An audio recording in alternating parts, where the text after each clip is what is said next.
Shalom, selamat pagi Amanginang dan keluarga. Kita berjumpa kembali dalam renungan CRP Diem HKBP Bumi Anggrek. Hari Jumat tanggal 10 November 2023. Sebelum kita merenungkan firman Tuhan, kita bernyanyi dari buku Enden nomor 697 ayat 4.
Firman Tuhan untuk hari ini tertulis dalam surat Roma pasal 6 ayat 6. Karena kita tahu bahwa manusia lama kita telah turut disalibkan, supaya tubuh dosa kita hilang kuasanya, agar jangan kita menghambakan diri lagi kepada dosa.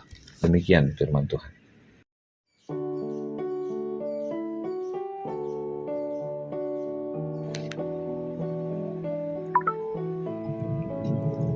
Amanginang yang terkasih dalam Tuhan Yesus Kristus, pernahkah mendengar istilah melawan arus? Di antara banyaknya orang berbondong-bondong terhadap satu tujuan, saat itu orang banyak diperhadapkan dengan tantangan dan hambatan. Firman Tuhan hari ini mengundang kita untuk melihat bagaimana berjuang melawan keinginan daging.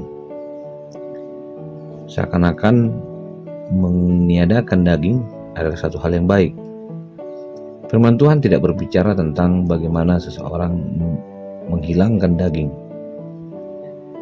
yang diperhadapkan dan lebih menginginkan yang disebut dengan keinginan roh.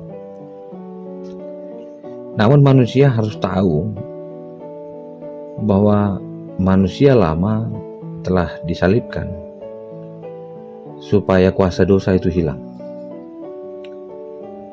Kita masih berpotensi untuk jatuh ke dalam dosa.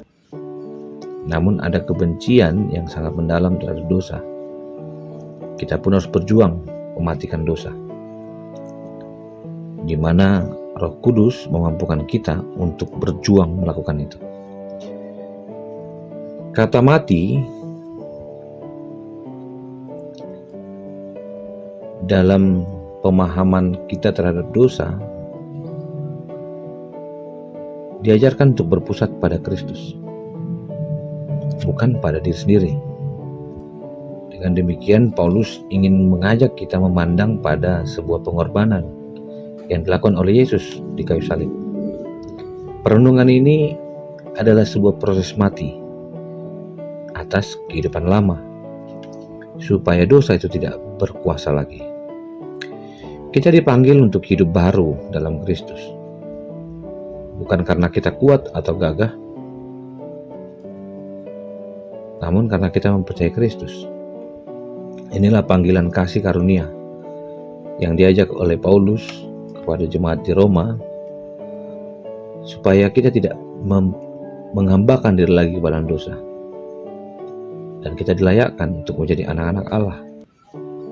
Amanginang yang terkasih, percaya kepada Tuhan berarti menunjukkan ada sebuah keinginan masuk dalam perjalanan baru bersama Kristus untuk mencapai kesempurnaan. Kita tidak diajarkan lagi hanya untuk meratap, namun untuk bergerak maju melawan dosa dan berkarya untuk Tuhan. Mati atas dosa dan hidup bagi Allah, menikmati kemuliaan Allah dan membenci dosa menjadi kecenderungan nyata dalam kehidupan. Bagaimana cara seseorang untuk mempertahankan bahwa hidupnya memiliki kuasa untuk melawan dosa? Lagi-lagi Paulus mengajak kita untuk lebih dekat berdoa, bergumul, dan membaca firman Tuhan, sehingga kehidupan baru, pertumbuhan rohani, bagaikan sebuah bibit tanaman, dia membutuhkan siraman air, udara yang baik, pupuk, dan sebagainya.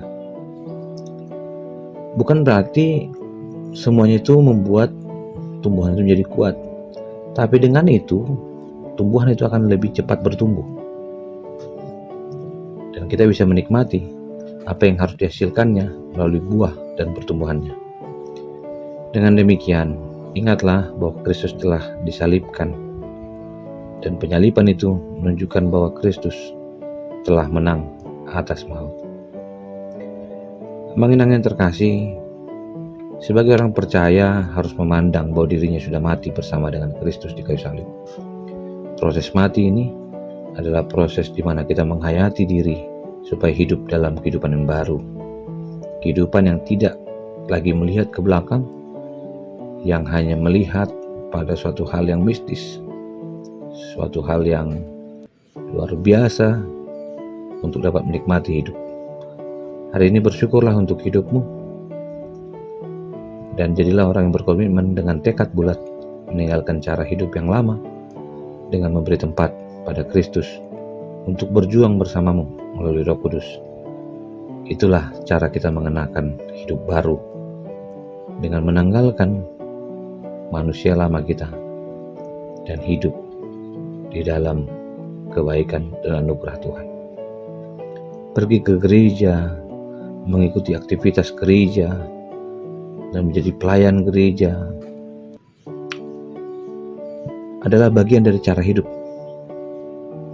yang menghidupi perubahan, bukan menggantikan karakter untuk mendapatkan berkat. Semuanya itu sudah kita terima. Karena itu berjuanglah, jadilah orang yang menyenangkan Tuhan, dan milikilah sikap batin yang harus dimiliki seorang percaya untuk hidup semakin sempurna di dalam Kristus. Pada akhirnya, ajakan dan penekanan Paulus dengan kata "karena kita tahu", dia pakai kata ginosko yang artinya mengetahui berdasarkan pengalaman konkret. Biarlah pengalaman konkret ini adalah pengalaman kematian bersama dengan Tuhan, bukan sekadar perenungan dari sebuah kajian, namun pengalaman real yang dialami oleh orang percaya ketika dia masuki proses kematiannya dan dia dihidupkan kembali di dalam anugerah Tuhan untuk berkarya dan mengalami Tuhan adalah Allah yang mengasihi kita. Selamat beraktivitas, Tuhan mengasihi kita.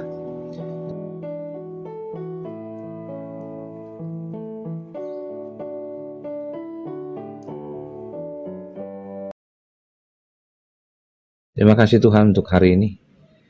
Kami diingatkan bahwa kami tahu bahwa kami telah dimenangkan dalam Kristus. Ajarlah kami Tuhan untuk tidak menghambakan diri lagi pada dosa, dan kami memasrahkan diri kami, hidup, harta, dan masa depan kami hanya kepada Tuhan. Kasih anugerah dari Kristus Yesus, kasih dari Allah Bapa, dan persekutuan dengan Roh Kudus memberkatimu dan menyertaimu. Amin.